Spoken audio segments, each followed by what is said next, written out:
I think today you'd have to have a command of a larger spectrum of musical understanding from many, many different musical worlds than perhaps the music world was smaller long ago. And I think there's a far-reaching, broader expanse to musical knowledge, both being able to play in different contexts, whether it's world music, whether it's whatever the labels, forget the labels, but whatever it is, I think you have to command more of an understanding of just how wide your access to so much music is on an internet. I think you have to be aware of a lot more.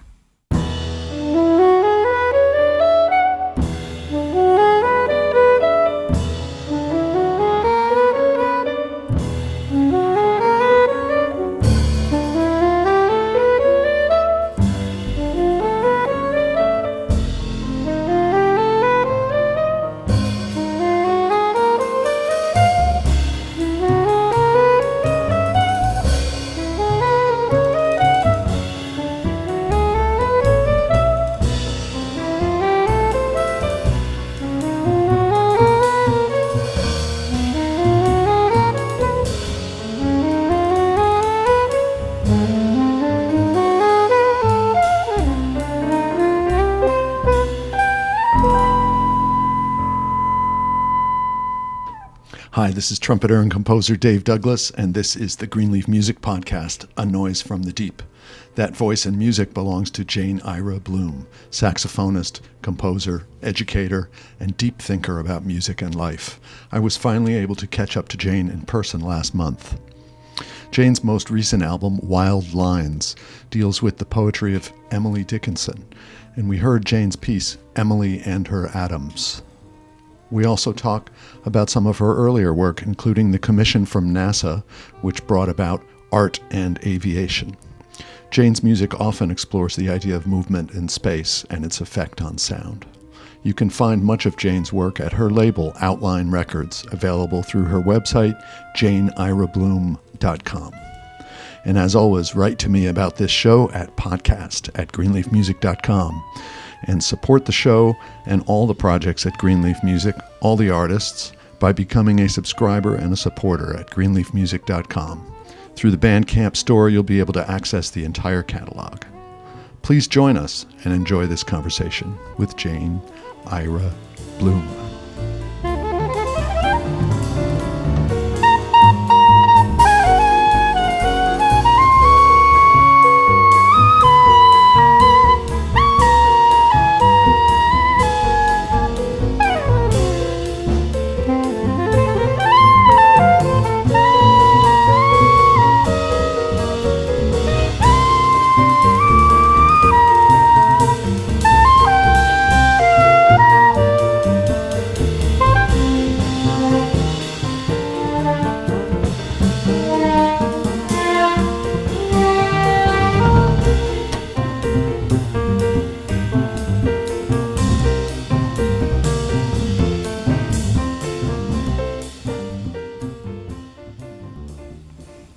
Jane, thank you so much for joining me. Happy to be here. Wow, it's great to talk to you. I want to dive right in on the new record, Wild Lines, and just ask you about it from the perspective of something I've heard you say about project-based music. And so this is the project around Emily Dickinson and all of these pieces that you wrote coming from this concept of the project. What was the initial idea for that? There's always something that sparks my imagination, and I didn't even realize it maybe till a good bit later in my life that Emily Dickinson's poetry really gets to me. Wow. I don't understand it, and that's why I like it. Huh. And, I knew many, classical composers would write music based on her poems and set them to music, i.e. like tone poems. But I started learning about reading more of the radical historians who have found things about Emily that got me thinking more like an improviser. First of all, most people don't know that she was a musician. She was a pianist. I didn't know that. And in the middle of the night, she used to go up, and her father recorded this, go up and make things up. Wow. Emily's making things up in the middle of the night. So she had music as a Are primary there love. surviving recordings? No. This is before. Yeah. before the time of recording. Okay. But it's documented that Wow. she loved music. She thought of being a musician even before poetry.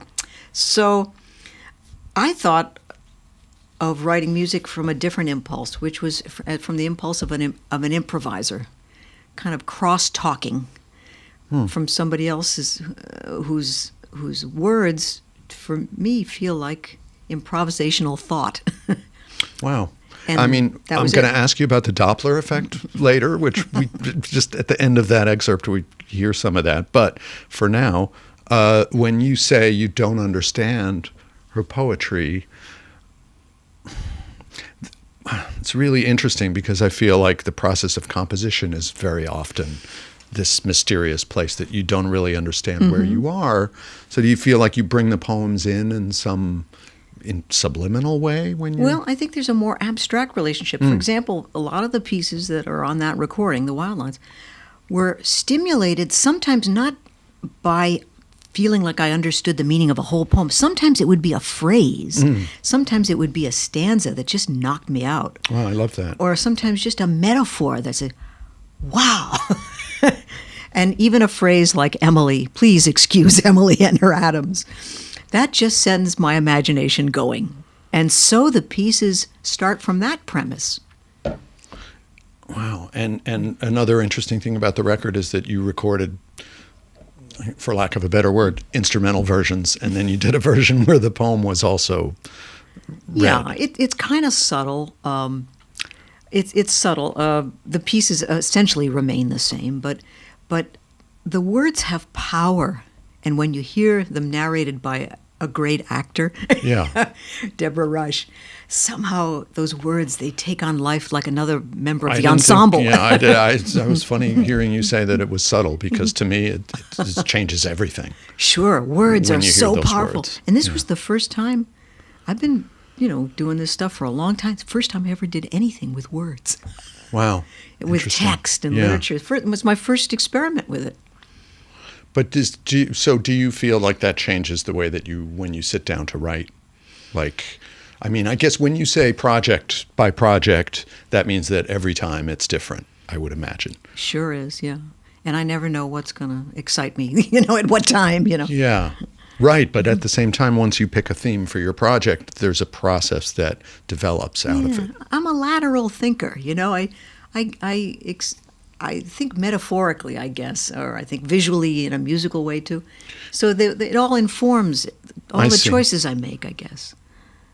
Right. When you say lateral, you mean that all the fronts are moving together in a parallel fashion. I think lateral. I think in different disciplinary ways. When I see a dancer, I hear it. When I look at a painting, I feel it. And there's something I get from many different art forms. From what people would call non-musical sources. Yep. Which I always take exception with that. It's all music, Yeah, right? exactly. It's all music. Exactly. So, all right. With that said, correct me if I'm wrong, but you were probably a saxophonist first and then developed into being a composer. At least that's the way I developed. Maybe it was the reverse for you. Yeah, I started playing piano when I was very, very young, and I also started playing saxophone when I was very young. Yeah. The piano was actually the first, but I was like 9 years old when I started to play saxophone. Wow. Yeah, so That's it's been great. with me a long time. So do you feel like this idea of seeing a dancer and hearing the music first developed out of your life as an instrumentalist? Or did that only come about later when you were sitting down to write music? That's a good question. I'm not sure. I have to think about that one. I think if we take the example of being influenced, for example, by movement and dance, I never ever would have thought that I was interested in dance. But then when I was, in my early 20s, and I was around dancers and choreographers. They watched me when I played, and it was just intuitive that I moved when I played. And then it was from being associated with them that I learned that there was dance inside me. I didn't even know it. Wow. So it was a gradual process of how that even entered into my compositional process, and it was kind of organic. It wasn't. Yeah. Maybe not separate from the playing then. Maybe it is something that goes simultaneously. Yeah. Sometimes we're conscious, sometimes we're not. That's definitely true. I've seen that before, choreographers looking at musicians play and developing things from seeing what I think for a lot of musicians are just unconscious movements. That we're not thinking about it. Right. This is just happening. Right. But But sometimes it goes sound together. Sometimes the sound does come from the body, and whether it's feeling for rhythm or for whatever it is, it comes from the center of the body. Choreographers and dancers can always sense that. Yeah. Yeah. It's interesting, but also to hear you say that, because you're somebody for whom movement has been such an important element of your playing. Yeah, go feel. I didn't know. If you told me that from the start, I wouldn't have known that. You mean you weren't doing that when you were 9 years old? No. Moving the horn around? No, I don't know. I don't think so. I don't think so.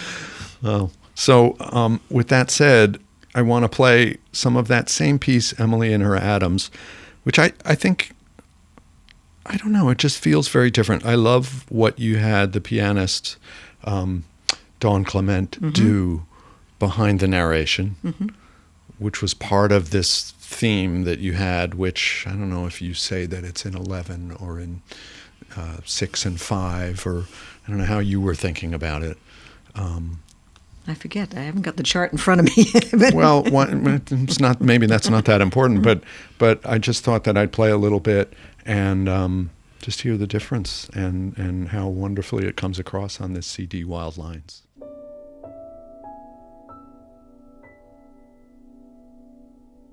Excuse Emily and her atoms. The North Star is of small fabric,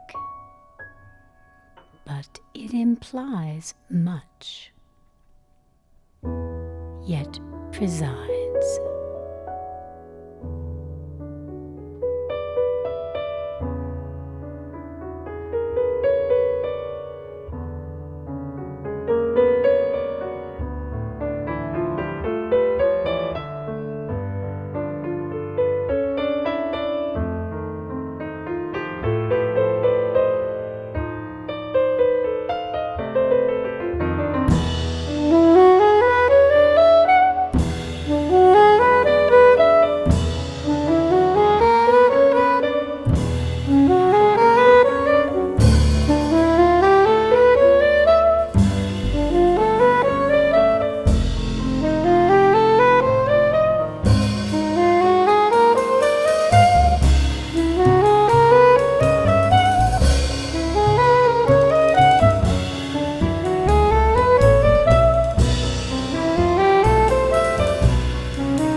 Emily and Her Atoms, it's Dawn Clement on piano, Mark Elias on bass, Bobby Previtt on drums, and of course, Deborah Rush on voice, and it's composed by Jane Ira Bloom. And I wouldn't say we were arguing, but I had sort of, as I listened to it in preparation, well, first of all, there's the Doppler effect. We're going to get to that later, don't worry. But it felt like a phrase of 6 and a phrase of 5, and then Jane you were telling me, it was just written freely. Probably that was my original impulse, and I haven't looked at the chart lately, but I haven't. Maybe I broke it down. I can't remember. Yeah, I just feel like it's really powerful to hear the words, and what you've written matches them in a really sort of eerie way. It's unconscious, yeah. It's an unconscious relationship, I think, and like I said, words have such power next to music that it's like another member of the band. There has to be room in the mind and in the spacing of your compositional thought for it. It's very, very important, and it has great power, I feel. Great power. Wow. Yeah, that's really a great thought. And when I was writing more for dance, I used to feel the same way, that the dance was another member of the band for whom I had to leave space. Do you feel that in all of these? I mean, you've done projects for the paintings of Jackson Pollock and Freud's interpretation of dreams, and do you feel like you leave place at the table for Sigmund when you... Well, I wrote Freud's Convertible. Well, that's a slip. Oh, wow. There's always something some kind of crosstalk that's going on in my mind, whether conscious or unconscious, with these topics. Wow. Is this record, it's on Outline? Yeah. Wild Lines? So now that's your own label that you started in... 1976. Yeah. That's kind of amazing. Yeah, on LP. We made LPs back then. Right. And back then there were just... it wasn't a choice. There was no new young musicians being recorded on any major labels. And so I was in New Haven at the time, and I was very influenced by people at the time who were doing their own music this way, like Leo Smith and Anthony Davis and Jerry Hemingway, all the folks. Ray Anderson was probably there. Mark Dresser, maybe. Mark Dresser, Mark Elias. Believe it or not, we were all in New Haven in the 70s. Yeah. And I realized that, well, I guess I better start my own record label too.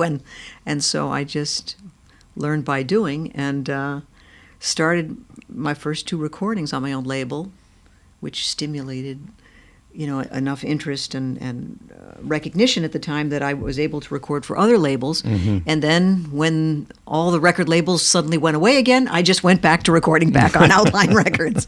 So the last 6 or 7 projects have all been, just back on my own. That's great. That's a lot of freedom in that, isn't there? It's something, Dave, it's what I know. It's what I know how to do. I probably wouldn't be the kind of artist that would even know how to work with a producer. I've been so used to self-producing all these years. Yeah. It's what I know. But art and aviation, that's a little bit earlier. Was that in the period when you were with Arabesque? Yes, that was one of my first albums, I believe, for Arabesque Records. And it was just on the heels of this big project that I had done for NASA. Yeah. I was commissioned by NASA to be part of the NASA art program. So for listeners who may not know, NASA stands for National Aeronautics and Space Administration. That's it, the one and only. They sent the man to the moon. And that's them. They sent the 2 women spacewalking more recently. Yeah, recently, yeah. Yeah. So a lot of that music that's on Art and Aviation was very much influenced by all these amazing experiences I had being part of this NASA art program. I was joining some visual artists. I'm assuming that's not happening anymore, an art program at NASA? No, I think it has faded away somewhat, yeah. I think so. Yeah. Wow, that is amazing. So this is like around the late 80s? Yeah. And NASA was interested in creating a liaison with various arts, I imagine, not just music. Well, previously, the NASA art program was dedicated to inviting visual artists, painters, to experience close up firsthand what goes on with a mission. And they would give you special access to all the facilities at NASA, which amazing experience. And then traditionally, the visual artist would contribute a painting, which was part of NASA's traveling space art collection. You mean they would put the paintings on the shuttles and not the shuttles, but some collection Pioneer, that used to travel around the country. Like Mars rover maybe has a painting. Around the country, okay. Yeah, around the country. And they commissioned some pretty exciting artists. I mean, Rauschenberg and some very interesting people. And as astronaut John Young said, when I performed this piece that I wrote for NASA, I got the thrill of a lifetime meeting 2 of the astronauts. John Young was one of the men who walked on the moon. Wow. And he said in this introduction before the piece that no matter how many photographs you try to take of what I saw up there, you'll never see the amazing shades of gray that I perceived when I was there. We need artists to help you communicate to you what we saw. So here's the raison d'etre for why artists trying to help communicate the inexpressible to people. You know? And this is the guy who was actually up there. And he was there. Wow. So you must have had a lot of meetings with people in the program about... Different people. Those were the only two astronauts I actually met, but we met... About engineering? Yeah, we went to all the facilities. Oh, my God, it was amazing. Wow. Down at... Did they have you do, like, zero gravity simulations? You know... I think I was offered a You trip, but I don't think I could have handled it. The vomit comet, you mean? Oh, is that what they call it? Yeah, I've never heard that. How charming. Yeah.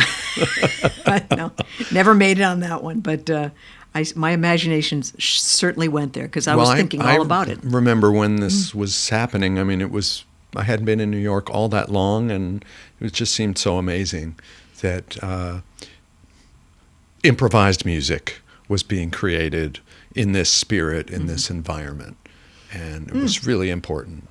It's always fascinated me to think about, what could a musical listening experience be like in zero gravity?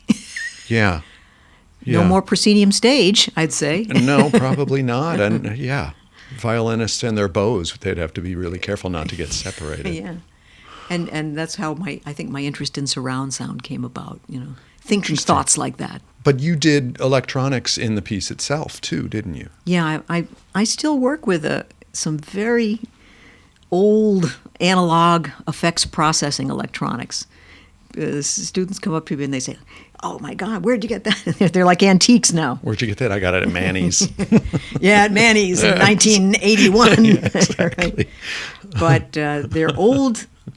The sounds that these particular boxes augment the saxophone sound with are more like, the kind of analog electronic sounds you'd hear in like early sci-fi scores, Forbidden Planet, that kind of thing. Mm-hmm. And you have a clip-on microphone on your soprano saxophone and run it through the boxes, or is it something different? Not a clip-on, but just regular. Just a regular microphone. I run a separate microphone. I see. Into each of the boxes that I'm using, and then I blend that with also miking the saxophone acoustically. The natural sound, yeah. So it's a blend. Yeah.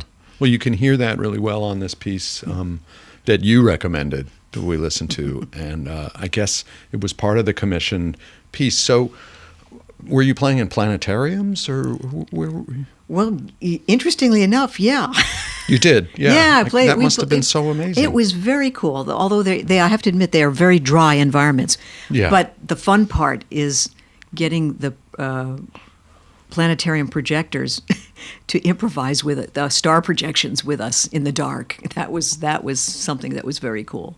Wow, I would think that would be illegal Well, in some states. Well, sometimes it got people dizzy, Right. It got people dizzy. Wow. But that is so great. And the band on the record was the same band that did these performances with you? Yeah, that's... you had Kenny Wheeler on trumpet and Ron Horton on some things and Kenny Werner. So you had the two Kennys that you get to confuse the last name. And then Rufus Reed was on some, and Michael Formanek was on some, and Jerry Granelli was there, which is the NASA the crew that joined me for much of the NASA music was drummer Jerry Granelli and bassist Rufus Reed, and we did perform many different places. Doing this great. Unusual music. That seems perfect for Jerry, too. He's just already out there. Oh, absolutely. A fellow sonic surfer, no question about it. Let me just play a little bit of this. It's called Most Distant Galaxy. It's from the record Art and Aviation, Jane Ira Bloom.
So you said you have a confession to make about those sounds at the very beginning of that piece? Yeah. The people are going to laugh when they hear this track that I made, but I was improvising on my old Yamaha DX7. A classic. And I think I recorded it on a cassette tape. And somehow we, with the help of Jim Anderson, we were able to make it sound good enough to have as the basis for this track. And then you'll hear myself and Rufus and Jerry playing spontaneously some live electronics on top of that. Yeah, I mean, cassettes, there was a very saturated sound, and they're coming back. People have all cassette labels now. Unbelievable. You were ahead of your time. I'm not going back to the LPs, though. I'm not going back. I'm not going back. So this idea of something you said in an interview I read somewhere about how you spent all this time playing with electronics on the saxophone and experimenting with all these sounds, and then you found yourself just with the instrument emulating the effects that you'd gotten from using the electronics. Isn't that interesting? Have you ever spent some time working with electronics? It happened to me too. I just felt like, oh yeah, exactly. And then you start to play acoustically, and you don't realize it, but then you start imitating the electronic sounds. You start doing what the pedals would do. Yeah, right. So, like, you've been working with this idea of sound moving through space, and then, of course, the Doppler effect, but maybe beyond just the Doppler effect, the idea of what happens when sounds move and how the tone and timbre and even the pitch changes. And I'd imagine that was probably some of the things you were also looking for in interacting with electronics. Was that always a concern, or? It was always kind of an intriguing interest, yeah. And the electronics are there just to augment this real basic interest that's right there. It's in the acoustic sound. I think I can even hear myself swinging the horn around in one of my first recordings. I didn't even know what I was doing. But as years went on, I developed it. But it has a lot to do with space and movement. And you, I mean, it seems like that's very conscious for you now, even though you may have stumbled on it early on. Yeah. And thankfully, people I've worked with, as I mentioned, choreographers, helped me become more aware of it. Interesting. And certain contemporary music composers and thinking of sound being a more an experience that could be circular as opposed to linear. Like you could be surrounded by sound. 360. I started thinking about things like that. You think that's why NASA came to you? I came to them. That's how it happened. Because you were thinking about space. Yeah, I wrote them a letter in the dark. Wow. And that's how it all came about. Huh, interesting. It sounds a little like what you're saying about the sound being all around you and the location of the sound being as much an element of the music making as anything else, melody, harmony, rhythm, timbre. It sounds very much like the composer Henry Brandt. Yes, very, very early important influence. Oh, yeah? Absolutely, yeah. Did you ever get to meet him? Or No, but I studied his music and listened to it and was one of the primary contemporary composers who was interested in antiphonal sound and placing instruments in space. That's very interesting to me.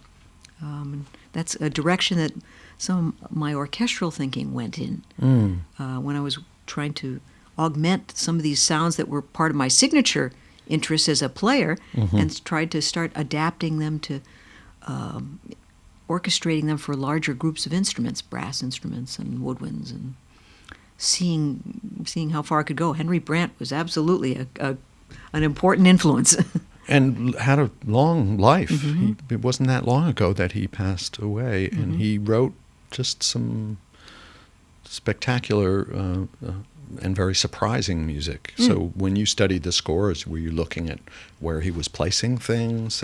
Oh, sure. He was placing different instruments in space in the halls, and he was one of the primary originators. One of the conductors that worked with him a lot that was in New Haven, maybe, or Connecticut somewhere? I can't remember. Because we did this trumpet festival that I've been doing for some years. We produced a Henry Brandt piece one year, and it was for, I think it was 52 trumpets and Whoa. percussion. And Wow. And it was great. And this conductor who had worked with Brandt told us, you better get a bunch of extra trumpet players because some aren't going to show up. So in the performance, we ended up with 65 trumpet players. Wow. Because everybody showed up because everyone wanted to do it. And it was just we did it at Roulette, and we had, different choirs of trumpeters in different parts of the balcony. And the sound was just moving all over the hall. And it was such a spectacular, how exciting, such a difficult production to put together. We sat down at the table after it was over. It was like, okay, never again. But cool. It's hard to mount that, and so maybe the fact that you can do it all by yourself on the saxophone simplifies things a little bit. I remember years ago, it was like the early 90s, I wrote a piece that the American Composers Orchestra played, and we performed it in Carnegie Hall. And much to the credit of Dennis Russell Davies and the ACO, the trombonists and the French horn players, brave souls, I had them spaced up in the third balcony of Carnegie Hall, which is, if you've ever been up there, it's precipitous. Yeah. And they were standing right on the edge of the balcony just to get this circular thing going. But they did it. They didn't have fear of heights, I guess. I bet some of them did, but they did it. Wow. It was kind of fun. It was definitely fun. Oh, that sounds amazing. Was that recorded? I doubt it. Maybe an archival something might have been made. It was a long time ago. Incredible music. And speaking of surround sound, you won a Grammy for a surround sound recording, didn't you? Yeah. With this record, Early Americans? What a surprise. But my collaboration with audio engineer Jim Anderson. Yeah, who you've been working with for many years, right? We're very close collaborators. And somehow the merging of the content of this music and his expertise at recording in surround sound made this a very extraordinary experience. I would never have guessed it. Just a jazz trio, sax, bass, drums. Is it who's on it? This one is Mark Elias and Bobby Previtt. We are the trio. We've been playing for a very long time. So great, so great. Early Americans, so we're talking Cotton Mather and Learned Hand, and I'm trying to think of early Americans. So maybe that's too early. Whatever makes your imagination go. You didn't have a specific project idea. No, it's just an imaginative. It's just like the title of a poem. I like it, but it's. If you're going in the studio to record surround sound, there must be some special planning that you're doing, or was it like, let's just play the way we play and let Jim do his magic with the surround sound? Well, there's a lot to it because Jim and I have been recording together, and his expertise has been at my side for many, many years. So there's a lot of stuff going on that album where I am moving around, and over the years we've developed a technique that he uses where he's got microphones around me that look almost like a satellite system. Okay. That he's very, very aware of what I'm doing and accentuating that with his knowledge of microphone placement. Well, and I imagine you go into that satellite space and you're now able to move around and you know which mic is which and where to go and what effect you're going to have. It's a different kind of awareness, but it is still improvisatory. It's all improvisatory, though. It hasn't been really programmed or thought out. It's just everything is there ready to capture what needs to be captured. Okay, let's hear a little bit of Song Patrol from that record.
Song Patrol. Oh my God.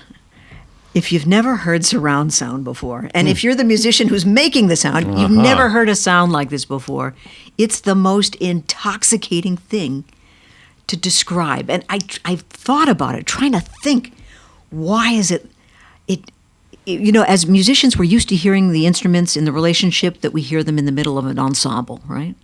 But when Essentially stereo. Right. Two Yeah, sides. and you place them in space and you know Right. where they are. What happens when you listen back in surround sound is that you are enveloped in a 360-degree experience. Essentially, there are times when you're hearing your insides coming at you from your outsides in a way that's the only word I can think of is intoxicating. Wow. And you say you've heard this on some pretty Fancy amazing equipment. gear. Thanks to Jim Anderson and Ulrika Schwartz, we've been guests of the PMC Speaker Company and Dolby Atmos Company. And in their pop-up studio, listening to this recording, I'll never forget, I brought Mark Helias up to listen to it for the first time. He knew the recording, but he'd never heard the surround sound before. And this is about as high-end audio as it gets in the world. I think Mark heard that bass introduction, and he nearly fell on the floor when he heard the sound of his bass coming back at him. Wow. It's a very powerful experience. That is so great. So I want to hear one more track of this before we move on, but I wanted to ask you about this thing that I've heard you talk about, which is this idea of parameters in music, that being guided by the concept of maybe breaking down is the wrong thing, but analyzing the music in terms of smaller elements, atoms of what it's made of, and working from there. Well, it must be the composer in me of thinking about the parameters of music and bringing things that I've learned about in the study of composition to bear on even thinking orchestrally for a small ensemble, or thinking about raising the importance of the level of timbre or sound in space, right at the same level that you're thinking of things like rhythm and harmony and melody, but giving fair share of thought and direction to those other parameters of musical sound. So that's the compositional part of me, I guess. Yeah. I wonder, and I've spent time thinking about the same issues the same way, and I occasionally ask myself, well, what if I was really to try to separate these completely? You mentioned timbre. If I had to sit down and write, not even an exercise, sketch, thinking only about the element, the parameter of timbre, would that even be possible? Well, as you probably experienced this, the minute an improvising musician gives themselves a limit, that's just the energy you need to start something, and then to hell with it. And then you do it, whatever you hear, But somehow that stimulates a beginning thought. Parameters come in handy in that way. Yeah, it works for musicians often that way. But it also feeds this project-based idea that you talk about, right? I'd imagine if you sit down with a Jackson Pollock painting, a whole other set of parameters come out of that. Yeah, right? I just am interested in. I'm interested in keeping myself interested and surprising my own ears. And your band. Yeah, can I too. say? That too. Like, do you ever feel like you give the band some parameters and then they do something where it's like, that's not exactly what I meant? That's when, as I've gotten to be a more mature musician, where I've learned that some of the best stuff happens. So you'd be more inclined to just accept it and go, okay, that's not what I meant, but that sure is great. Always keeping an open mind, Yeah. because when you work with great collaborators whose maturity as improvisational thinkers and compositional thinkers is vast, that what they bring to the table is not reading a chart. Right. So I've learned to respect that over the years and work with it. And But even collaborate as you with said, you give the slightest limitation to an improviser, and that's enough to get them started, and then throw away the rule book, which I appreciate a lot, both as a player and as a composer. But I sometimes feel like, especially writing in specific project terms, if I have a theme and I'm trying to capture, and I give a lot of thought to what those parameters are I'm going to deal with, and then I give it to the band. Sometimes I feel like, before we throw away the rule book, let's define what this thing is in a satisfactory way that works for everyone, and then we can. Well, casting is everything. You know who you're writing for, and what they will give, what compositional thought they'll give to your thought. I'm sure. Fair enough. That's a really good point. I mean, you can't do that with everybody. Well, and a lot of times you're writing for people you may not know that well. Mm-hmm. Or if it's an orchestra, you may not know them at all. Right. No, and the notation has to be specific, and the communication has to be strong. You're right. Yeah. Yeah, and sometimes it can be hard to nail down those parameters, like you said. But then every composer has a different level of specificity that they bring to the table. Absolutely. And some people will show up with a blank piece of paper and say, okay, this is my score. Yeah. I've been finding, looking at a life's journey, in writing improvisational music, for improvisers. As the years have gone by, I go in and out of times when I'm thinking in more complex musical terms, and recently I've noticed that I'm finding that I'm making my musical choices even more and more spare. I don't know what that means, or whether maybe that's going to shift and change, but that seems to be going on in my thinking at the moment. Is it that you're throwing things out, or that you feel like you just don't need more things? I think it has to do with patience with negative space that comes with time, and the power of it next to the things that you do choose to write, and not how many notes you write, but have you found the right ones? I'm the kind of composer. My husband will tell you, I will agonize for days over a note or notes in a particular phrase or something like that. It's just the way my mind works. And I suppose the poet, when you look at poets, right, scratches how many words they crossed off until they got the one that they wanted. It's a very interesting part of the process. But there's a part of me that's like that too. But it's also like decay. When you say negative space, how a note ends being just as important as how it starts. Right, and how filled with energy the space is that you leave after a note or notes, and how much can your mind take in, It's not always loud, fast, and high, Well, and also that negative space is not necessarily silence either. No. Even when you might not be hearing anything, you're still hearing the resonance of what came before. That's right. And this is what composers do, and play with your sense of expectation, and manipulate it in a way. It's very. But I'd imagine that seems, when people talk about Miles Davis, he sang, he left so much space and he was so cool. And I always feel like it's this thing that we're talking about. It is not leaving; it's negative space. No. And I'd imagine that he was probably as much of an influence on you as he has been on me. He was indeed, and he was a space carver. He's a sculptor, no question about it. Interesting.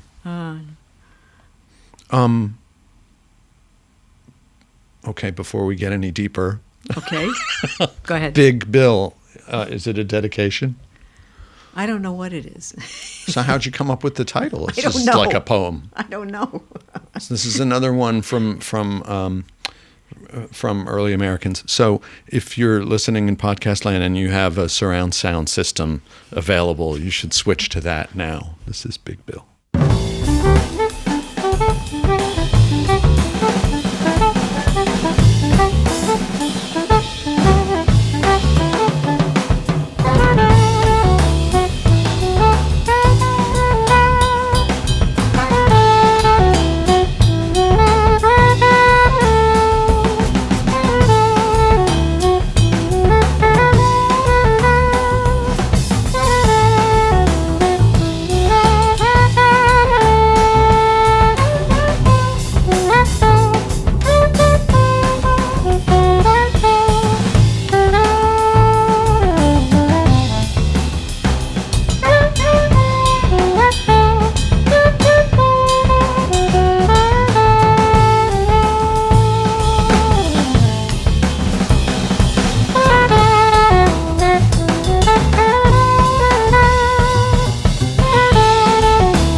big bill.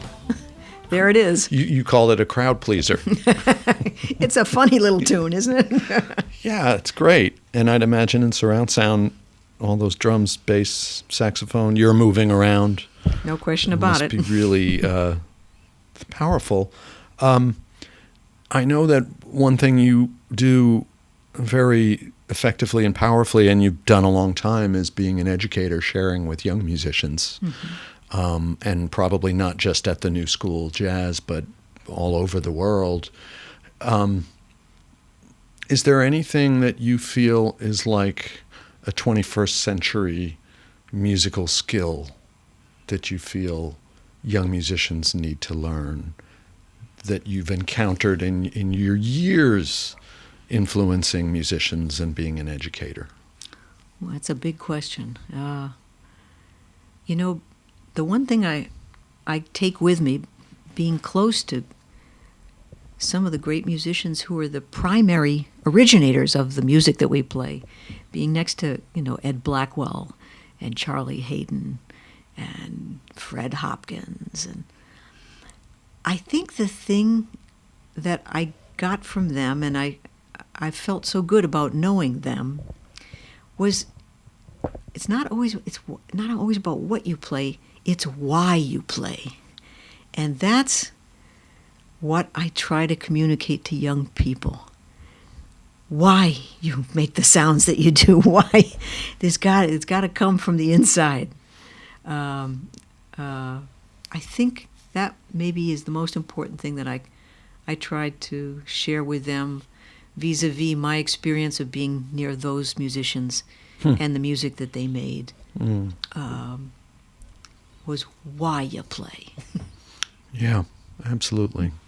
I mean, it goes to the being yourself idea, the old find your voice thing that we always come up against in jazz. Authenticity. There's no choice about it. There's no choice about authenticity. Be yourself. Yeah. Right. But in the classroom, asking someone why they do it can be fraught. Well, it takes a journey to learn about that and figure out what's important to you. Mm-hmm. Do you think? I mean, that's a great and huge answer to a huge question, and maybe a not so great, but a big question. On a more specific level, I mean, I find myself asking this the more I work with young musicians, is just what are the skills that you need to have to enter the field now that maybe you wouldn't have needed to have 20 or 30, 40 years ago? Oh, wow.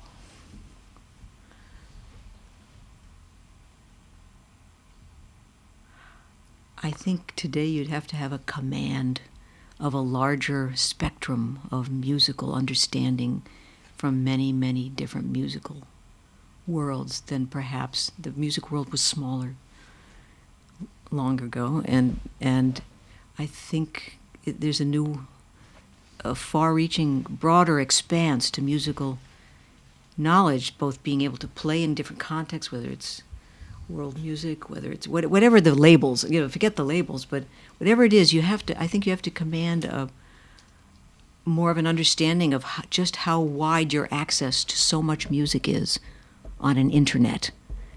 I think you have to be aware of a lot more.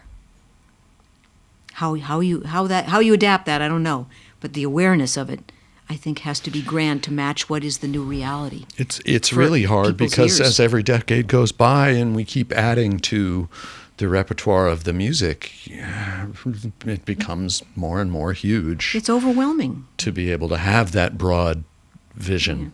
Yeah. Well, there's a part of me that embraces this macro understanding of the music world, and then there's the specificity that you need to be a great musician, which is to focus on what it is you do. So both those things are going on at the same time, in a way. Right. Yeah. Wow, another great answer. It's so amazing. I was even thinking, even on a way more basic level, just the idea of having to improvise with no chord changes, or having to improvise at all, for one thing, since now classical and jazz musicians are being all mixed up together. But also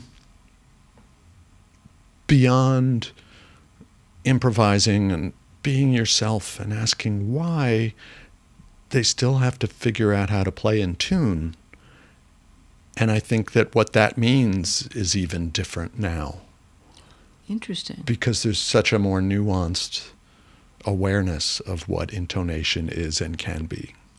Well, and different tuning systems around the world. Different tuning Yes. systems, but And- even within the expressivity of music and coming out of our own country. Yeah, it's true. It's true. Different musics require less the specificity of the old idea of, A440. That's for sure. Right. Right. Or like different awarenesses of rhythm, different expressions of things you might be expected to be able to assimilate and play. Mm-hmm. And I just say that, having been out there as you have in the world, being confronted by things that people hand me, mm-hmm. and I have to go learn a whole new layer of stuff. Yeah, and it's almost like a new vocabulary. Yeah. So in a way, I guess maybe it's the ability to identify and quickly learn when confronted with something that's an area of knowledge that you don't know. Yeah, and not be afraid. And not be afraid. And maybe that's the most difficult Right. thing that they have to, because like you said, with the internet, now everything is at our fingertips. For sure. So to be able to say, oh my gosh, here's this new thing, and I can see that this is great, and I love it, but I don't know what it is. I don't understand it. Yeah, no, be fearless. Be fearless. Often we tend to be frightened of things that we don't understand right away. Mm-hmm. I can remember, Ed Blackwell telling me the stories about people, other musicians coming up to him and, what are you doing playing with that guy or Ned Coleman, And Ed just said, I like him. History bore him out. But often people are frightened of what they don't understand. Mm-hmm. But as long as you keep an open mind and as long as you're receptive and you keep your curiosity about you, you can't go wrong. You can always learn, I love that. Mm-hmm. I think that gets to it.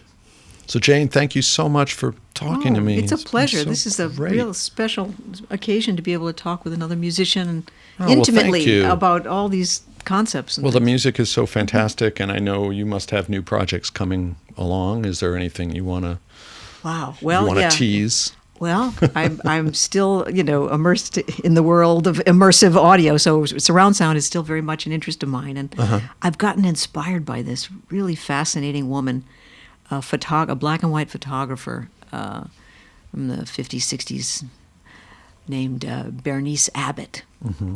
who's done some beautiful abstract physics photos that have now been inspired. I've been writing things inspired by these photographs. So I think this is the next project coming, and I think surround sound will have a part of it. Oh, that is wonderful. I will look forward to hearing that. Thanks very much. Thank you so much. My It's pleasure. been great talking to you, Jane. Thanks. Oh, we're going out with Big Bill, but this is the version with narration from the record Wild Lines.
Take all away from me, but leave me ecstasy, and I am richer than It's a joy to be with you, because near, I love you.